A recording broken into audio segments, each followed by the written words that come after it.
It's your boy Dave Saxologist on Saxofriends. And once again, I have another outstanding guest. He's a multi-instrumentalist, concentrating a lot on EWI, electronic wind instruments, but he also plays lots of other instruments, though. So I would like you guys to give a big round of applause for my brother, Mr. Marc Clay. Mark, how All you right. doing, All right, Dave, man. I'm good, man. And I appreciate you having me, man. And it's nice to be here, which is actually my first time doing this type of thing, like sitting down with on an interview with brother? somebody as a musician. So I'm very grateful that you decided to reach out to me and do this. Well, and I think because I saw you on Facebook, man, and when I saw that wishing on a star on Okay. the you blew me away, brother. So I looked on there then, I said, I have to talk to him about that, man. Okay. So Okay. so let me start over and let me ask you a little background. Where are you from and when did you start playing any type of music? Okay. Okay, cool. I'll answer that in a second, but I just want to make sure because I got things set up. Like I said, it's my first time. How is the audio? I can hear you fine, but do I need to bring my speaker down a little bit so I don't have feedback on your channel? No, you're fine. I hear everything's clear. Okay, good. I just want to make sure because I do hear an echo in my monitor, and I just want to make sure that you're not picking that up. No, I'm not hearing it though. No. Okay, great. Cool. So, all right. So let me answer the question about music. So, I'm from Chicago, Okay. originally. I live in Atlanta, which is where I'm speaking to you from. I've been here in Atlanta since 2003, but I hail from Chicago, south side of Chicago, man, where there is a very rich musical history in Chicago. And I can just give you a rundown of a few now, name drop a little bit because I actually share something in common with them. So I grew up on the south side of Chicago, and I really started taking to music while a high school student at DuSable High School. So that high school, both such names at musical names as Nat King Cole. Wow. He went to Chicago to DuSable High School, graduated from there. Nat King Cole, Lou Rawls, Iceman Jerry Butler. So those are just some of the big musical names. Jazz guy, Bon Freeman, a famous saxophone player in the Chicago area. Now passed away some years ago now. But other people, other names, non-music names, although kind of related, Red Fox went to my Okay. high school. Right. So yeah, so I came up on the south side of Chicago with a very rich history of music. Of course, we have other people like Phyllis Hyman, Shaka Khan, Herbie Hancock, Earth, Wind and Fire, Maurice White. They're all Chicagoans, Yeah. right? Yeah. So yeah, so I hail from that whole legacy there. So got into music. My family members, I had a lot of family members who were just like singers, sang in lounges and stuff like not professional musicians, but people who were always into music, people who came up in the church, so I had a bunch of those types of people like cousins and stuff, around me. So we were always immersed in music on some level, but for the most part, singers. I remember days watching as far as being influenced by music. My earliest recollections were primarily two. One in the sense of like one of my aunts, she was very much a music person. So she had a killer album collection, and always listening to music, had music playing in the house. Um, and I remember a lot of that, just having music all around me being played in the house, and then watching things like my dad, getting together with his military buddies from back from Vietnam, uncles and cousins, man, they would all get together and they would do wop, right? Friends of the family. So I grew up, man, watching my uncles and my dad and friends and stuff like that. Okay, I'm gonna sing this part. You take this part. You take this part. I got you on the harmony. You on the bass. And so and those were my earliest recollections, man, of really taking to music. And then ultimately, when I got into grade school, I went to they built a school in my neighborhood, which was like one of the first magnet schools in the country. And if you know anything about magnet schools, where they build a school in like economically Right. the areas, and then they attract other kids from different parts of the city so that you have this diverse group of kids, which I learned now was really nothing more than a social experiment. It was a really good one because what it did was it brought a school into the community that introduced things like band and choir and stuff like that. Yeah. And it was like, and so it was a really, they really outfitted the school nice, man, and they put a band in place and they had, musical instruments and stuff like that. So for me, that I wanted to get into band at that point. And I actually, what they did was they canvassed kids for like who's interested in joining band, fill out this piece of paper or whatever, and Right. it was a selective process. And so I was not able to get in band at that point. I ended up actually getting into choir. So I didn't have an opportunity while in grade school, but when I got to high school, when I went to high school, I went to a school that had a band, but here was the catch. I had to furnish my own instrument.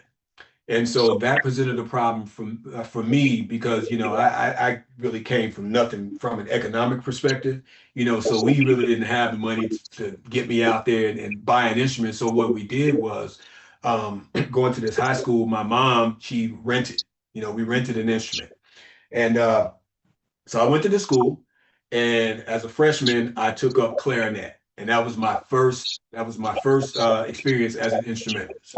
So I started out playing clarinet as a freshman in high school. Had a situation happen my sophomore year in high school because I was going out of district to a school, and basically I had a bully situation, man. I had a bully who was bullying me, man, for months on months, months on end. And eventually it reached the boiling point, man, where I got kind of sick and tired of it and kind of got into a situation where it was kind of extreme and I ended up getting suspended from school because basically had a fight with the guy and got suspended. But during my suspension, I decided that it would probably be best for me to transfer to my neighborhood school, which was DuSable High School. Okay. The school that I went to was a technical school, so I kind of had dreams of being a doctor.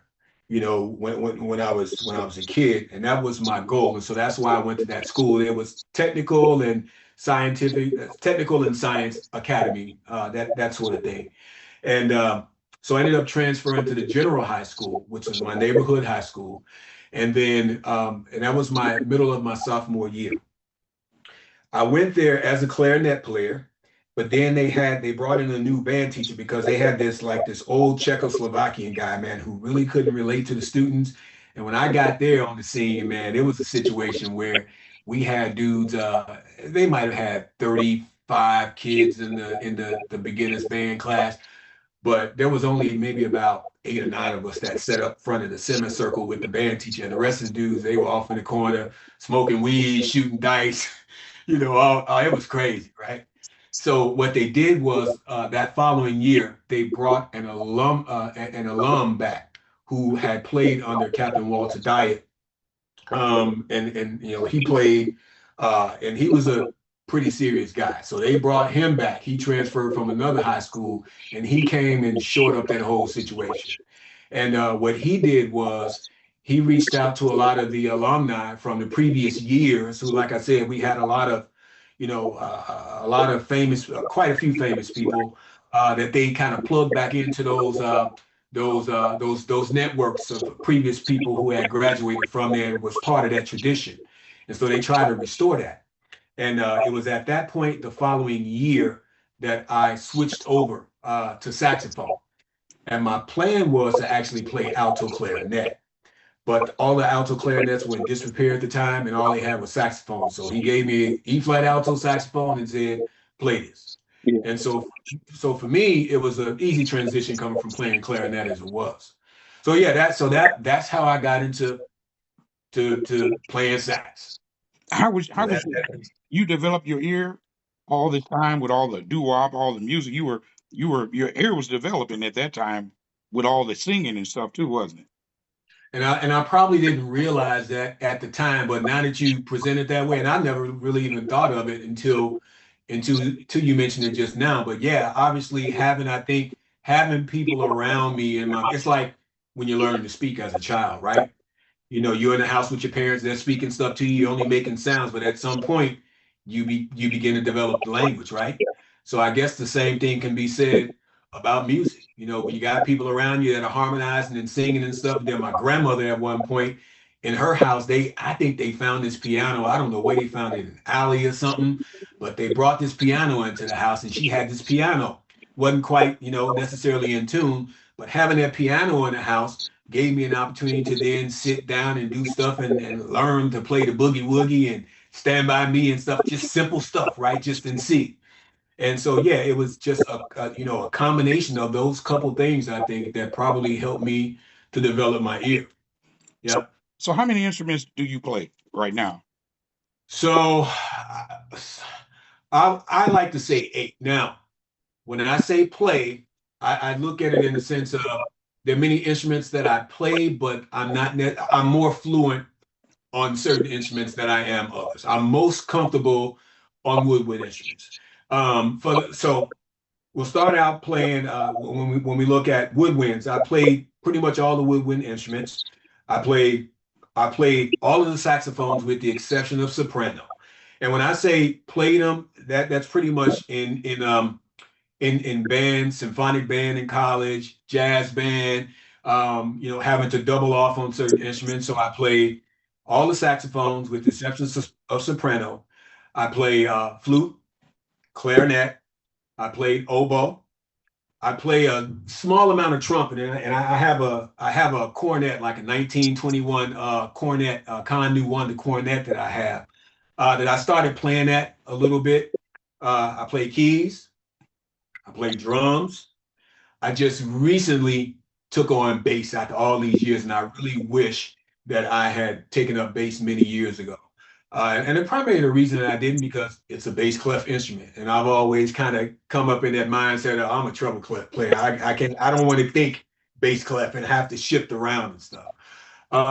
So that's pretty much it. Keys, bass, flute, clarinet, oboe, saxophone. That's six.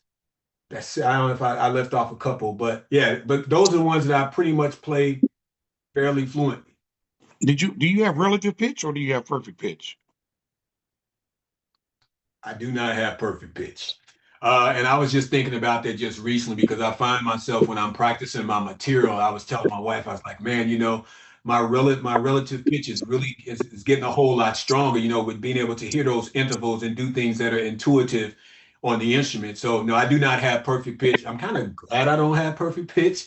Because I think perfect pitch can kind of be a hindrance to some. Most people, though, rely on relative pitch. Even your best musicians, world class musicians, only have relative pitch, right? Yeah, but that's amazing though, man. So let me ask you this: so when did you stop playing the saxophone then? Because you said you don't play the sax anymore, right? I don't. So I had this video that I did. I don't know if you've seen it on my That, Facebook that's I because did. I saw it. That's why I would ask okay. that. Yeah. So let's talk about that real quick. My motivation behind doing that video, I think, was probably a couple things. I think it was more so a respect and a homage thing, I think, to saxophone players. And I say that to say that we just talked about my early years as a saxophone player and as a woodwinds. Over the years, I got away from it. And it's not because I necessarily wanted to. I think though, in the long run, when I look back at things, I kind of choose to not really venture into that space at this point. And the reason that I don't is because, like I say, it's a respect thing. I said in my video, I said, I know saxophone players. Like I have one sitting in front of me right now, and right? Um, when I look over the years and I'll have to detour a little bit to talk about my corporate career outside of music because music is something that I've kind of fallen back into over the years. But in doing so, I kind of landed in the spot where I am now with being a wind synthesizer player more so than a saxophone player. I could easily walk out of here tomorrow and go buy myself a really nice saxophone like you have there Right. and pick that up and probably take right to it, no problem, because I'm playing a Yeah. wind set that has tactile keys, no different than a saxophone, right? But I choose to stay away from that for a couple reasons.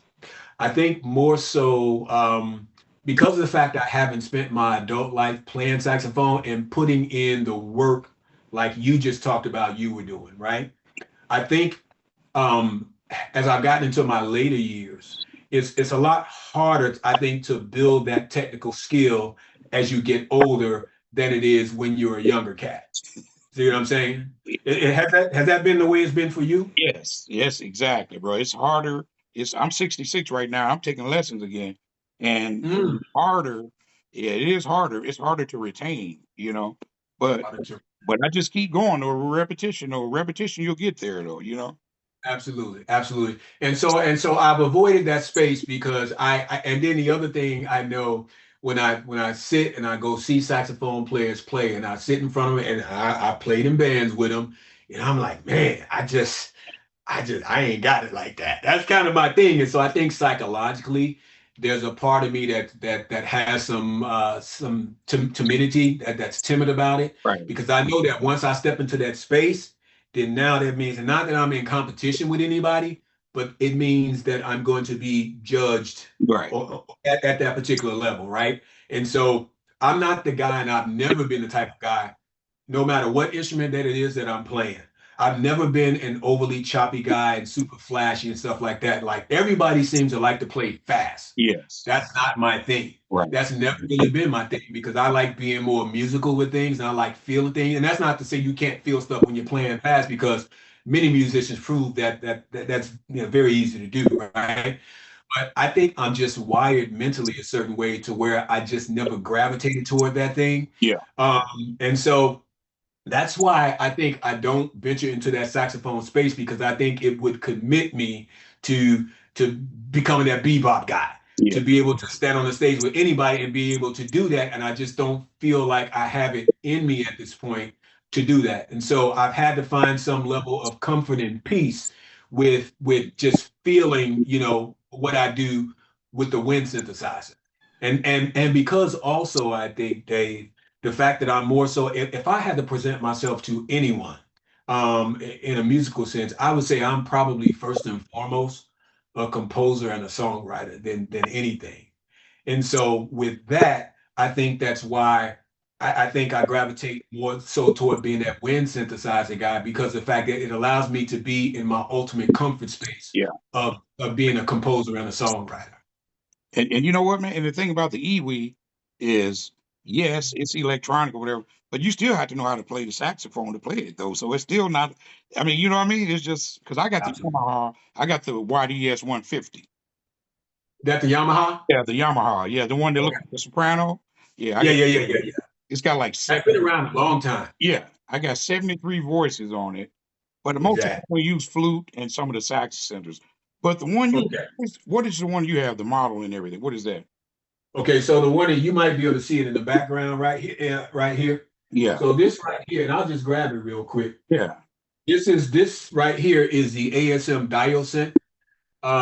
Yeah, it's made by a company called Asian Machines. That's what the ASM stands for. And I switched to this, and they're serious with their branding, man. I mean, look at that. They make sure you know what it is, right? Yeah. And yeah, and so I switched to this because I've been had the Iwi. I bought the Iwi, man, back in like make sure that doesn't fall. I bought the Iwi back in probably 2009, 2010 time frame. And I had it and I was using it. I bought it specifically to work on a specific project for with a music collective I was working with here in Atlanta at the time, and we did an independent project release. And I bought it specifically for that because I wanted to bring a specific sound to it. It was jazz fusion, but it was kind of real electronic funk fusion kind of thing. So I bought it for that, and I was vocoding with it.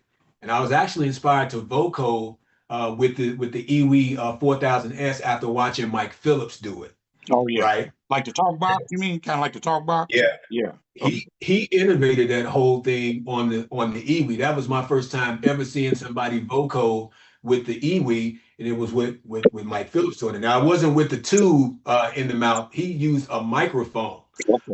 It was a head mic that he used it with, and so I figured out how to do that.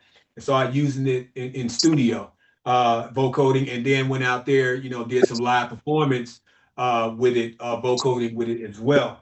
And then I stepped back away from music about 2011 when my daughter went to college. And so I totally cut music loose in 2011 and didn't do it again, really until I really got back to it maybe a few years ago. And I did so because I have two kids.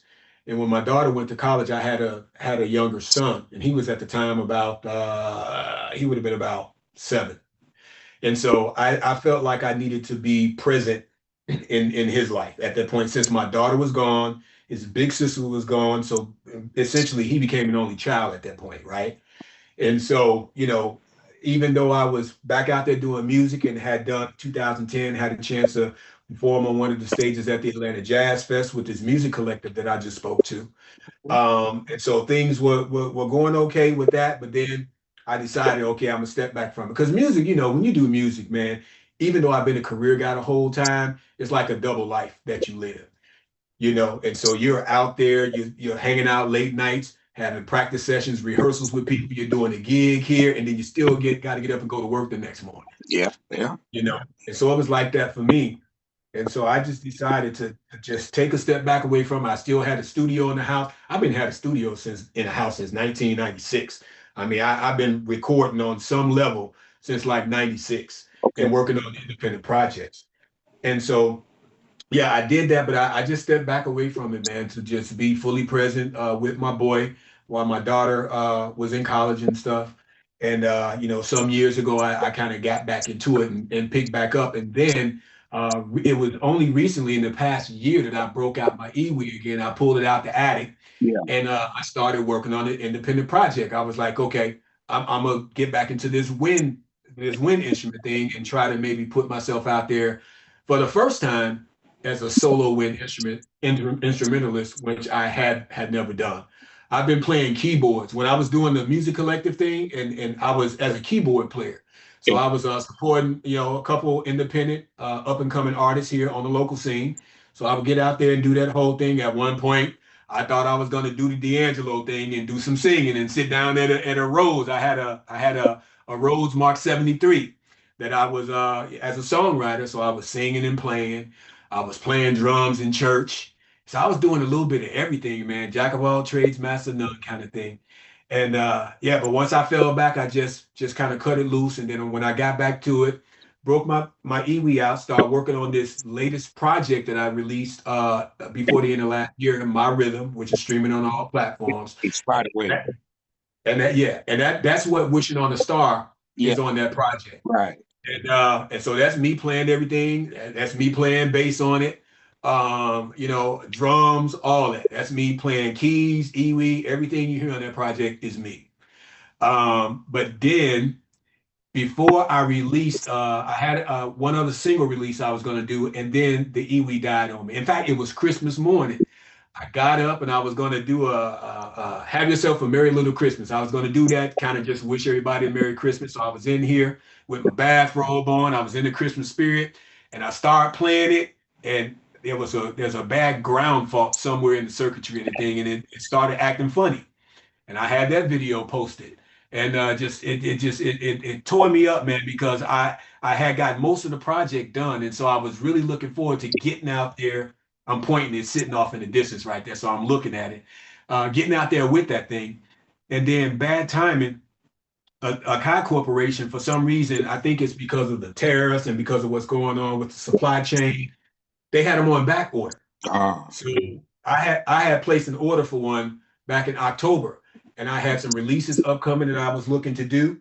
It delayed me on other single releases, and so I was like, I got to figure out what I'm going to do. And so I started scouting around to figure out what other eWee or wind scent that I was going to try to take on. So I was looking at the Roland, Yeah. I was looking at the Yamaha that you're talking about. I was looking at a few different things, and I came across this company, ASM, to kind of bring things full circle.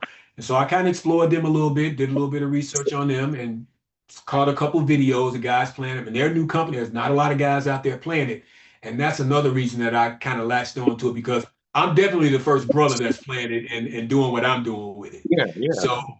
So I want to try to present my style of music with that as the anchor. And so I'm kind of stepped away from even though the 5,000 S is now out there, I'm not looking to really do it because I like the tactile key situation with the ASM, and so the touch sensors. And now that I know what can go bad with those things, I kind of feel like I'm not going to make that mistake again. Now, is that one a breath? Does that one have a breath sensor on it, or just is it got the breath sensor So on it?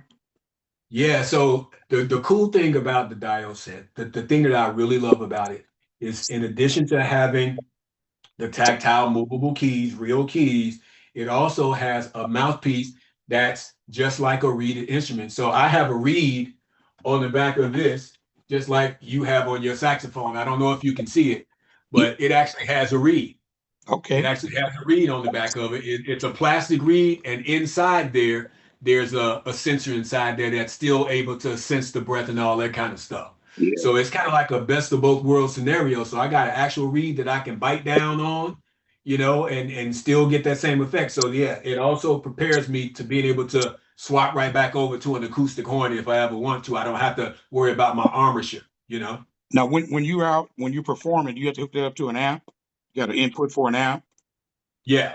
So about performing, I'm still working my way up to getting out there and performing. Because like I said, I'm essentially a new artist, and I'm right now I'm working on my set, building my set, and at the same time I'm building my rig to get myself out there. So right now where I am is I just recently just purchased myself an iPad.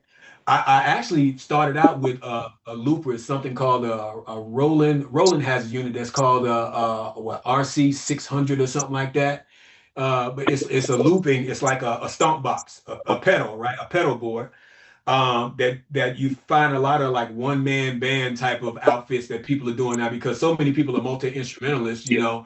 Playing bass, guitar, keys. They take and they just loop over and over and build their performance live to their main performance, whether they sing or on a solo instrument.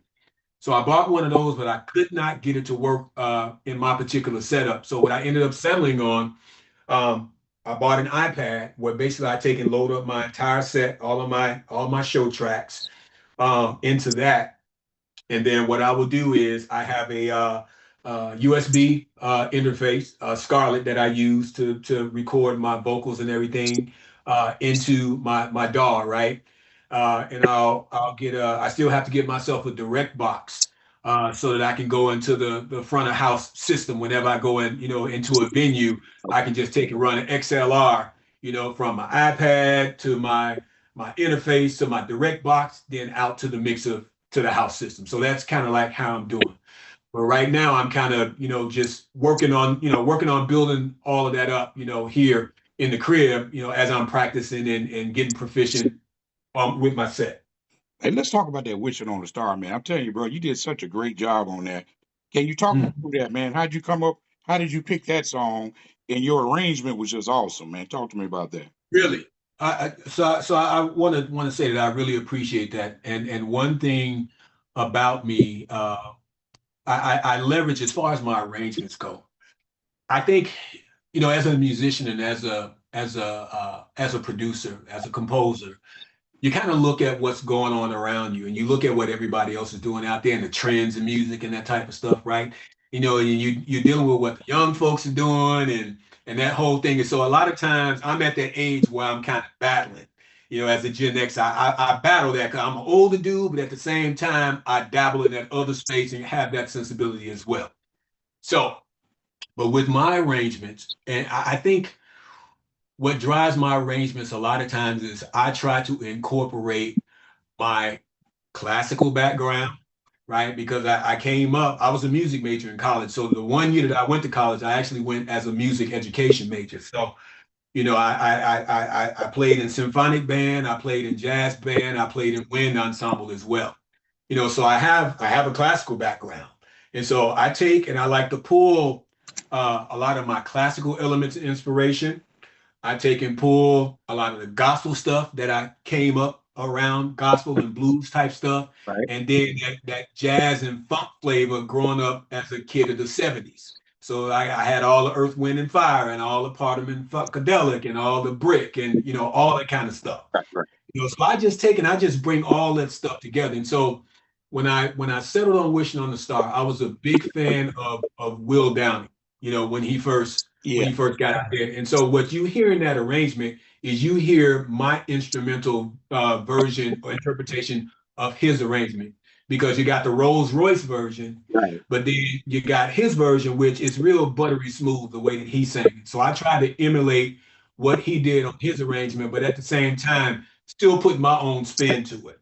But one thing that I really wanted to hold true on with that was kind of the bass line arrangement. Yeah. So that's what kind of drives my playing. It's not overly flashy, but it's enough to kind of really get you into the groove of things. And here's the thing that I think is the prettiest part of that, and this is why I fell back to my classical thing. If you listen to when you listen to after the break in the solo section and it comes back in to the vamp to the ending, you hear the flute arrangement and the flute passages going there, how it interplays with the EWI, with the main EWI line, and you have those flute passages going there, and they hover above, almost kind of like a hummingbird kind of thing. So I'm pulling from my classical roots with that whole thing to have that interplay, and I think that adds beauty to that arrangement as well. Yeah, it did, man. And I don't know. Have you ever heard Marion Meadows' version of it? I have not. Yeah, She did a version of that song he plays it on soprano. on soprano. Okay. Yeah, so Okay. that's one I'm I'm so gonna check that out. yours. Yeah, check that one out, man. You'll love it. So that's why I say because I know Marion, and when I saw him at NAM recently, we talked and stuff. Okay. But and I asked him about that song too. I said, what made you record that song? He said, man, it was just one of my favorites. And he said he had to put his own spin on, just like what you did, man. So you in great company, Yeah. brother. Yeah, certain songs, and Dave, I got a lot of songs in my arsenal. Like I said, I'm primarily a songwriter, but when I embarked on this project, and as I put myself out there, I do so with the understanding that audiences, fortunately but unfortunately, from a songwriters and composers perspective, they like stuff that they know. They like those jams from that can take them back to a certain place that they were when they first fell in love with somebody or first met somebody or had this experience or that experience.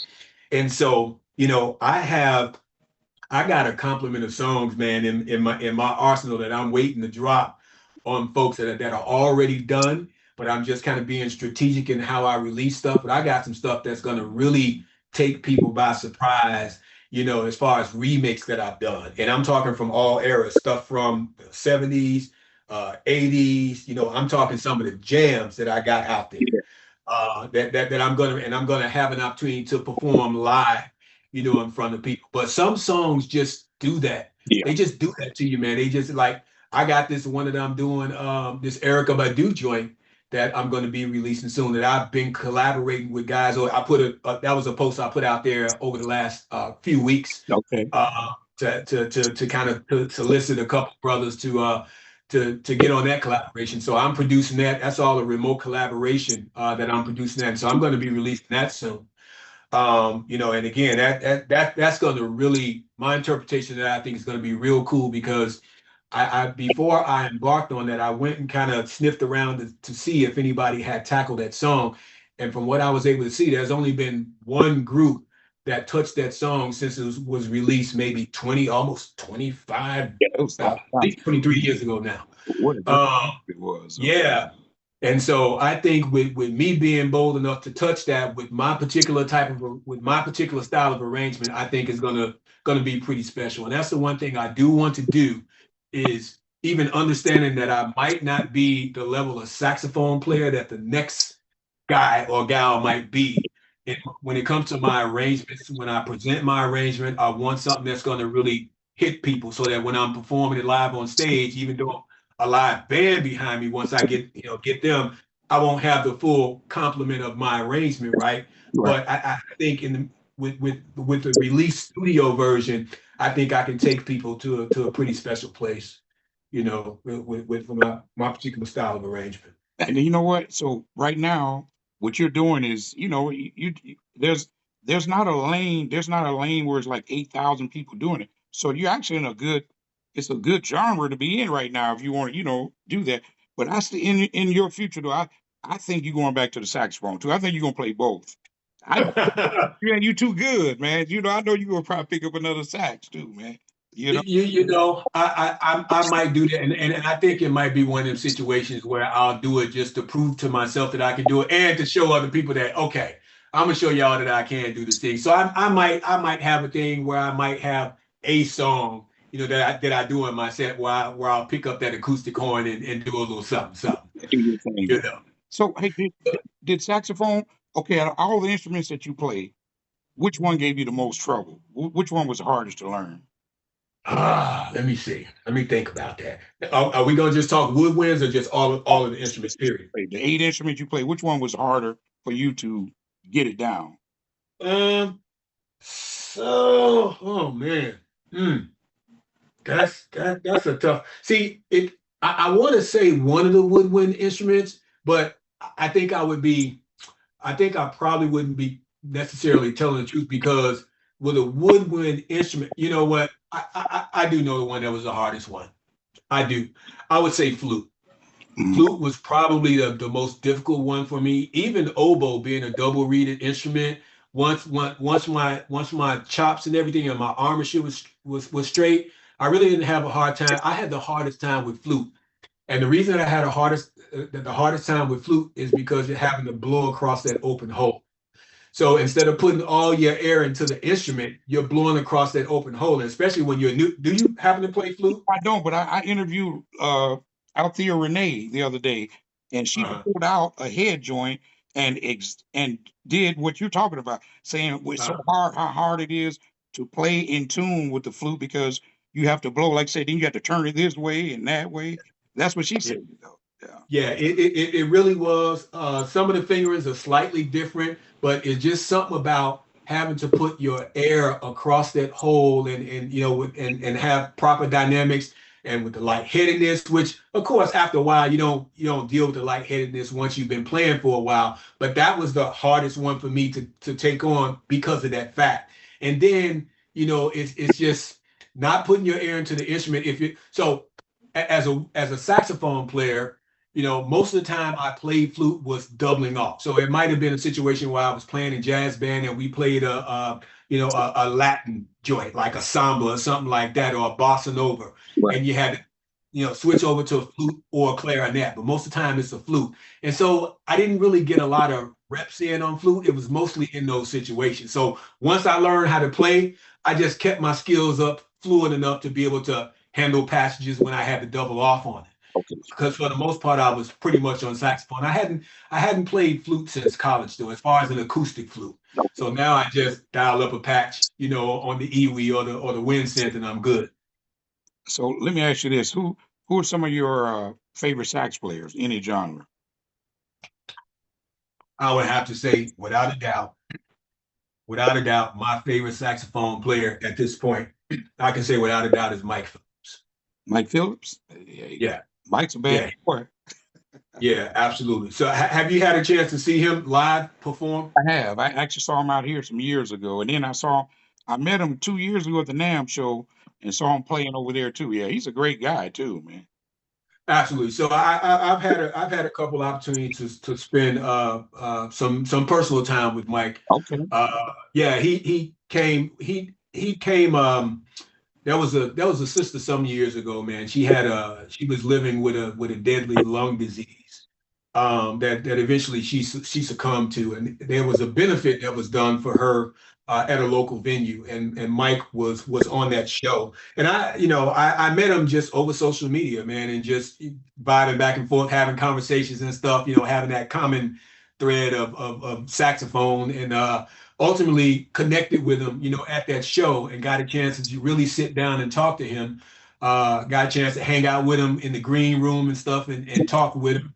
And so I got a chance to get a sense of who he was at that point. And then another show he came, got a chance to sit up in the VIP section and got a chance to talk to him some more at that point. Yeah. Saw him recently. He came to Atlanta. He serenaded my wife at the table. Uh, And that was on my Instagram page. And so, but yeah, but Mike is a very good dude, and you will not, I, I just, in generally speaking, you will not find an individual who takes music and the craft more seriously than that brother. I mean, he's very serious about his craft, man, and music, and he puts his heart and soul into that horn. And when he's playing, he is not only technically just, in my opinion, he's like technically a god, Yeah. but he also is a killer showman. He gives you a great show. He can do it. He can circle and breathe. He don't do it like Kenny G, but he can do all of it. He got all the tricks. Yeah. So, you know. Absolutely, absolutely, and he's a great storyteller. He really pulls you into the entire experience, Right. and that's what I love about him. And that's not aside from the fact that he's a great guy. I mean, the community stuff that he does, man. He's a very intelligent brother as well. And if Yeah. you've ever had a chance to engage in conversation with him online or in person, you know that. And just he's a special guy, man. I first saw Mike when he was a young dude. This was back in Charlotte. He was on tour with Jill Scott because they were on the same record label. And this dude came on stage with a Chicago Bulls jersey on. It was a baseball jersey, but it was a Bulls jersey at the same time. It had the Bulls logo across the front. And he came on stage, man, wearing some Air Jordans and just blowing the hell out of this horn. I'm like, man, who is this dude playing with such power and passion? And he kicked off his show with Can't High Love, Oh, Earth, Wind and Fire. yeah. Yeah. And I was like, and at the time, and I didn't realize this, but Wayman Tisdale had a version of that same song, and he had a connection with Wayman Tisdale because he kind of helped him get his start, right? He did. Yeah. But he just killed that show, and that's when I first learned who Mike was, man. It was seeing him open for Jill Scott back in around 2002. It was, So what's you know. your Mount Rushmore of saxophone players? Okay. I would say, obviously, anybody who would give you a Mount Rushmore and not have Charlie Parker on it. So Charlie Parker has to be up there. I would say uh, Charlie Parker. Let's go. Let me think. Let me think. Gerald Albright. That'll work. Jill Albright. Gerald Albright carried me. I got into Gerald Albright when I was a young dude, probably about 18. I was about 18, 19 when I really started to get into smooth jazz. He had this album that he put out called Bermuda Nights, I Yeah. think it was. Bermuda Nights, and then he had a follow-up album, Just the Two of Us. Um, I can forget which one came before the other, but the Bermuda Nights album was when I first learned about Gerald Albright and first, got into him. And man, I was like, he has a very unique style of play, Yes. very unique sound. So I would say Gerald Albright. Let's see. So we got Charlie Parker. How many on Mount Rushmore? Four Four. or five? Four.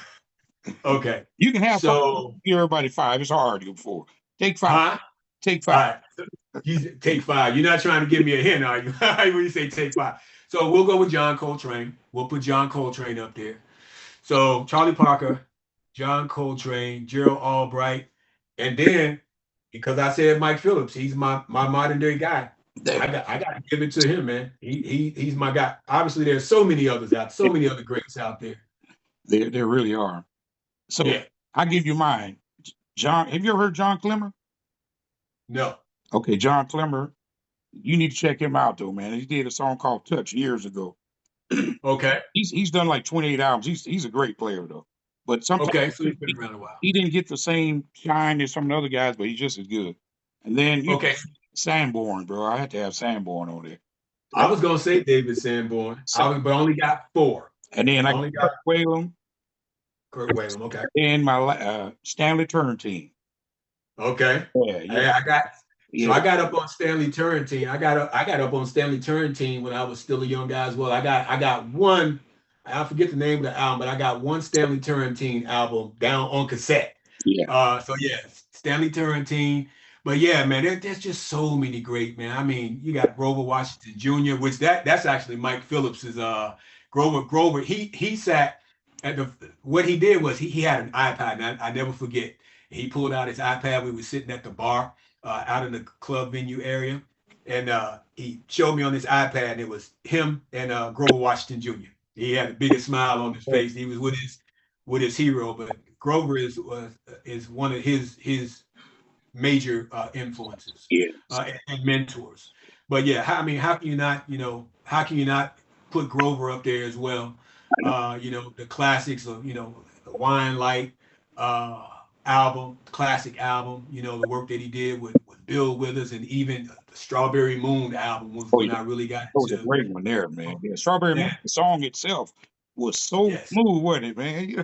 Absolutely, absolutely, and that's when I really gained my and so I so at that time I was about 18 years old, and that's when I was able to connect the dots. To like, oh, this is the same Grover that did Wine Light back in the day, Right. or for Dr. J, Yeah, exactly. or the Bill Withers joint. I didn't, but I was a baby. I was a baby when those songs were out. Yeah, And so hearing Strawberry Moon and then being able to connect those dots, it was able to take me back, to those earlier times and appreciate him for that work. Uh-huh. that's a great answer. Let me ask you this, bro. Mhm. What is what do you hope to accomplish in the next 5 years musically? Yeah. So musically, so let's talk about me getting back into music at this point. I talk about how I stepped away from music when my daughter went to college. Um, so now I'm back into it. So I kind of feel like I'm picking back up. Music, it's serving the purpose that it serves in my life right now, and where I hope it will take me in the next 5 years is that music kind of provides me a level in the time. Think about the times that we're in. It brings me a great deal of balance. It gives me a new sense of a new purpose. Being as how I'm an empty nester at this point, and we have no more babies. So my son will finish college next year. My daughter is well out into her life. She's a registered nurse. 30. She just turned 33. In fact, I dropped her at the airport. She's out of the country right now, doing her thing, living her best life, traveling All right. the world. And so now that has freed me up, just clearing that whole period of life where you have those responsibilities to family Right. and ensuring your kids get off on the right foot. I'm now back into a space now where I feel I can do music on my own terms. Even though, had I maybe continued to pursue it over my younger adult years, even though I was a career guy, because you're a military guy, I'm a military veteran as well. I don't know if you're able to, and so, Thank you for your but now that service, I'm, bro. uh, Thank you for your service, man. yeah, likewise. So, what I hope to do in the coming 5 years is I want to get myself out there. I see myself doing live performances. I see myself, doing things like private events. I want to take my music and more so to take my creations as a songwriter and as an arranger because really, I think that's what I truly want. I want to expose people to Marc Clay's music, right? And so while I know I have to do a lot of stuff, cover material because people can identify with that, they like to dance to it, they want to party. Right. At the same time, I want people to hear who I am as a composer and my music, and with the iwi out front is a vehicle for me to be able to do that. So it allows me to take my creations out there, live on a stage, whether it be at a venue or whether it be at private events or whether it be online or releasing my music through the streaming services or whatever. That's what I want to do. And where I don't know where that takes me, to be honest. The only thing that I know that I can do is what I'm doing now, is to now put my music out there to get people to really get a chance to hear who Marc Clay is, right?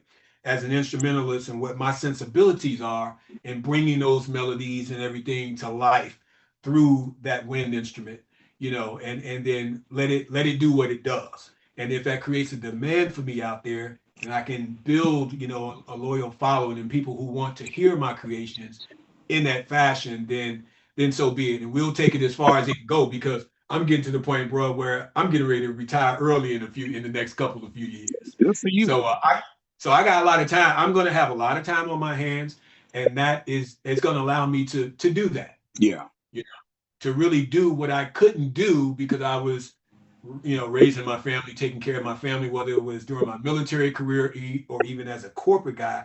Now that life is stable in that sense, I can take and do music, man, on my own terms and let it be. sincere and honest without the pressures of, oh, I gotta pay these bills, keep food on the table. Right. And you know how a lot of times in the music game, man, the industry or whatever you want to call it, there's a certain level of politics that sometimes in play, egos, and just so many different things. I think sitting where I do at this point in life, it just allows me to just kind of kick back and chill and just love and just, embrace the fact that I've been blessed with a certain level of talent and I have a certain level of resources that I can take and meld the two together. And at this stage in life, to take and anchor me and give me that sense of balance and something to inspire me to inspire others.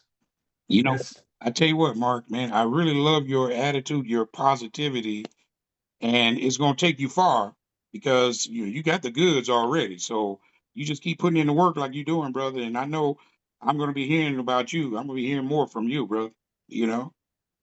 that would be cool, man. I hope so. And I just want to reach people and know, I move slow. Like I said, I don't like to play fast. I don't really like to move fast, So I'm very deliberate about everything that I do.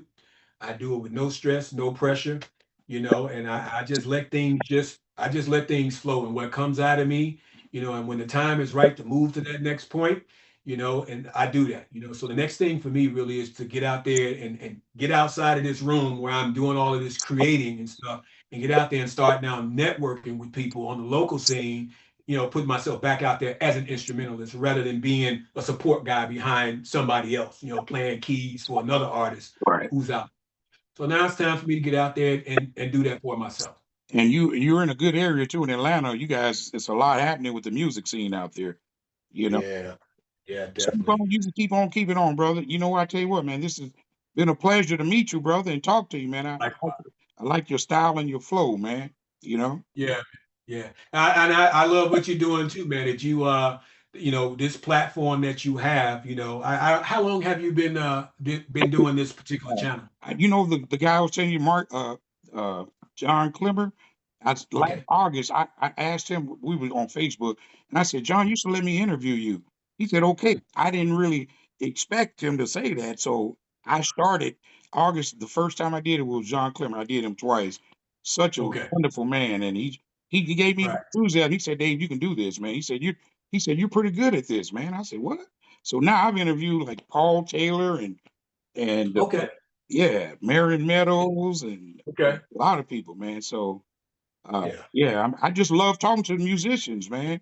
People that love music like I do, man. You know, And that registers, and that's why I did it. I remember taking you on as a Facebook friend, right? and you get a lot of that from different directions. But the fact that you reached out, and I'm thinking the way that I processed that and internalized it, I'm like, man, I'm just a small guy sitting in a room in my house that used to be my daughter's bedroom. That's now my creative space and studio room. But this brother, saw enough in me to reach out to me and say, "Hey, man, I'm doing this. Want to sit down and have a chat?" And so, it's those little small things, man, that goes very far with people, and it's something that's needed. And you need to have. I think there needs to be more genuine stuff like this out here between comrades in this game, man, where it's just like, hey, it's no big stress about anything. It's just about connecting, That's it. sharing information, and just doing that. That's it.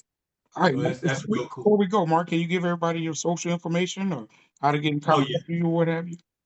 Yeah, absolutely. So, I got back into social media. I used to have a personal account that I kind of shut down after the election of last year because of all the political stuff out there. And when I brought my profile back online on Facebook, I did it as the music guy. So Marc Clay guy. And so you can find me on Facebook as Marc Clay if you just do a search, Google MarcClay, Marc Clay on Facebook.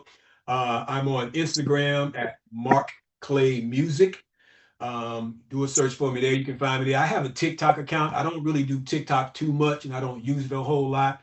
That's just these different ecosystems, man, are what they are. But I spend most of my time on Facebook, and then I post on Instagram to cross post over there because I guess you got to have an Instagram account if you're gonna do something Yeah. these days. So I do. That's primarily I'm between those two places, and you can find me there, man.